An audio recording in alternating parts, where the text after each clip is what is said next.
কৃতজ্ঞতা জানাই এই গোটা জামালপুরের নারী পুরুষ নির্বিশেষে সকল শ্রেণী পেশার জনগণকে যারা দয়া করে আমাদেরকে তাদের কল্যাণের জন্য দায়িত্ব দিয়েছেন।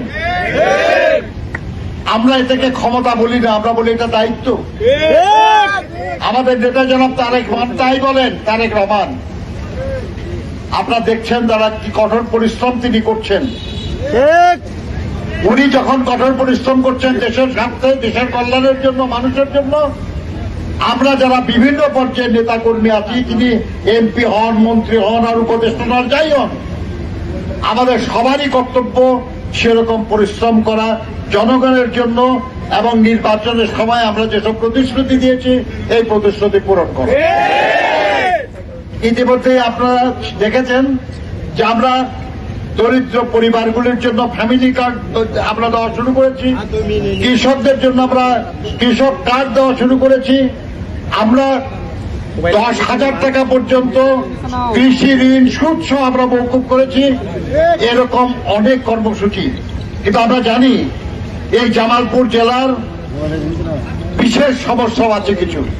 নদী ভাঙ্গনে জর্জরিত এই জেলার মানুষ, আমরা সেখানে সমাধানের জন্য উদ্যোগ নিয়েছি, আমরা চেষ্টা করছি। আমাদের এই জামালপুর জেলার এই জামালপুর থেকে 2টা রেল লাইন যে গেল, দুই জায়গায় 2টা ঘাট ছিল, ফেরি ছিল, রমরমা ছিল এইসব এলাকা, দুটোই বন্ধ হয়ে গেছে। আপনি এখানে ঘাট যদি না হয় একটা ব্রিজ করার আলোচনা চলতেছে জামালপুর, যেমন আপনার টাঙ্গাইল যে একটা ব্রিজ হয়েছে সেরকম আর একটা ব্রিজ করার জন্য। সেরকম হলে আমাদের এই এলাকা উন্নয়ন হবে, শিল্প প্রতিষ্ঠান হবে, ব্যবসা বাণিজ্য হবে। তারপরেও আমাদের চেষ্টা যে আমাদের এই অঞ্চলগুলির প্রচুর বেকার মানুষ আছে, আমাদের সন্তানেরা বেকার, আমাদের ছোট ভাই বোনরা বেকার, তাদের কর্মসংস্থানের ব্যবস্থা করাটা হলো সবচেয়ে গুরুত্বপূর্ণ।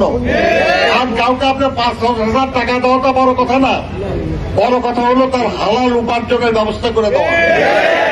এই কর্মসংস্থানের জন্য তারেক রহমান সাহেবের নেতৃত্বে আমরা প্রচুর পরিশ্রম করছি। এই যে প্রচন্ড গরম, আপনারা কষ্ট পাচ্ছেন, আমরা তো ছোটবেলায় এত গরম দেখি নাই।